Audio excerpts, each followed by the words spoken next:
Això que tinc a les mans és un dispositiu semiconductor de potència anomenat diode Schottky i és un dels 720 dispositius que s'han fabricat a la Sala Blanca de l'Institut de Microelectrònica de Barcelona i que estan instal·lats en els panels solars de la sonda Bepicolombo, que en aquests moments estan viatjant cap al planeta Mercuri, on té prevista la seva arribada als finals del 2025.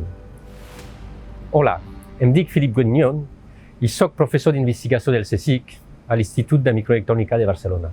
Hola, em dic Miquel Bellveí i soc científic titular del CSIC a l'Institut de Microelectrònica de Barcelona.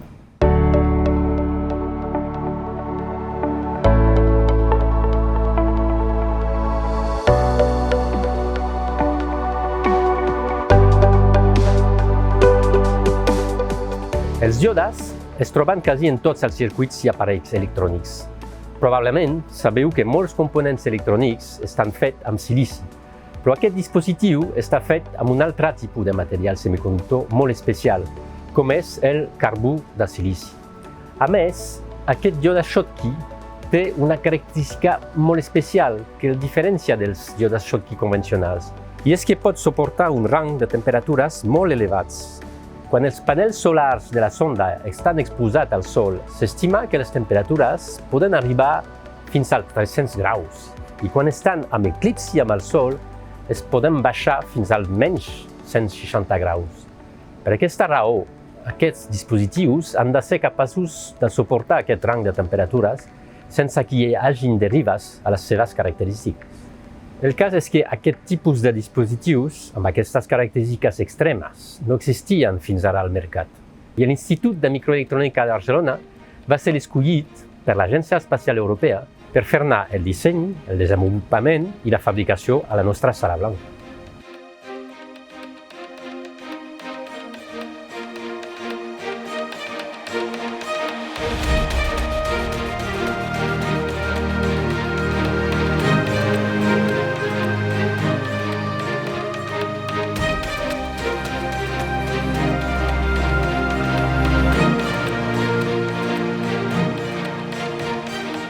El desenvolupament d'aquest dispositiu ha implicat un esforç molt important en molts sentits. Primer de tot, es va necessitar una fase de modelització i simulació prèvies molt importants per tal de fixar les característiques elèctriques i ambientals que havien de tenir aquests dispositius. Però a part del xip, una altra part molt important en el desenvolupament del dispositiu ha estat el seu encapsulat, que, a part de dotar el dispositiu d'una certa robustesa mecànica, també ha de permetre poder dissipar el calor, connectar-se als circuits externs i, finalment, i no menys important, ha de ser capaç de suportar aquestes temperatures extremes.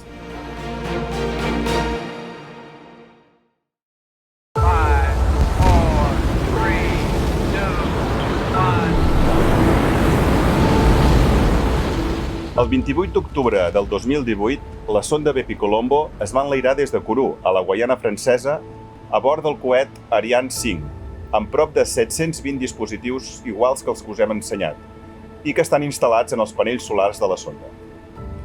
Aquesta missió, conjunta entre l'Agència Espacial Europea i l'Agència Japonesa de l'Espai, té com a objectiu l'estudi del planeta Mercuri.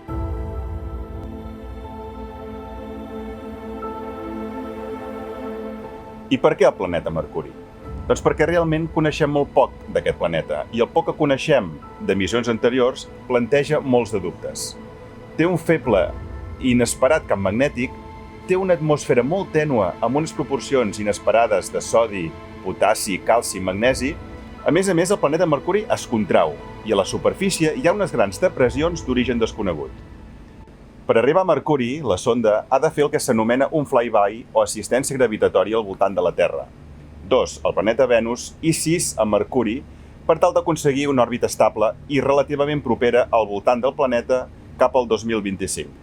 Per tal de dur a terme la missió, la sonda Bepicolombo consta de 2 orbitadors científics, l'MPO, o Mercury Planetary Orbiter, de l'Agència Espacial Europea, i la MMO, o Mercury Magnetospheric Orbiter, de l'Agència Espacial Japonesa. Aquests dos orbitadors estudiaran des del nucli del planeta fins tots els processos superficials, el camp magnètic i l'exosfera.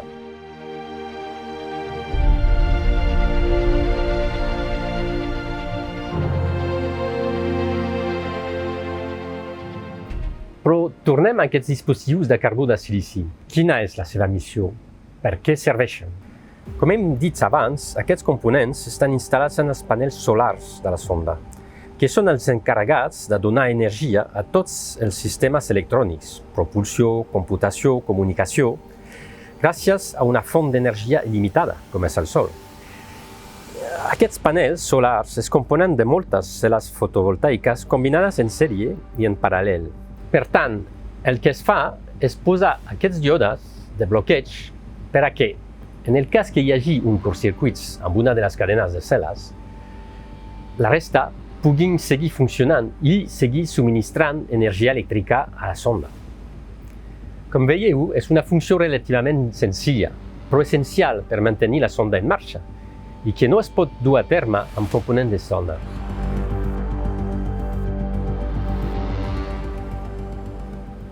Un cop vam tenir el procés de fabricació complet, l'última fase va ser la fase de viabilitat, on es va haver d'homologar totes les etapes de fabricació, els equips que faríem servir i fins i tot el personal encarregat de manipular els xips.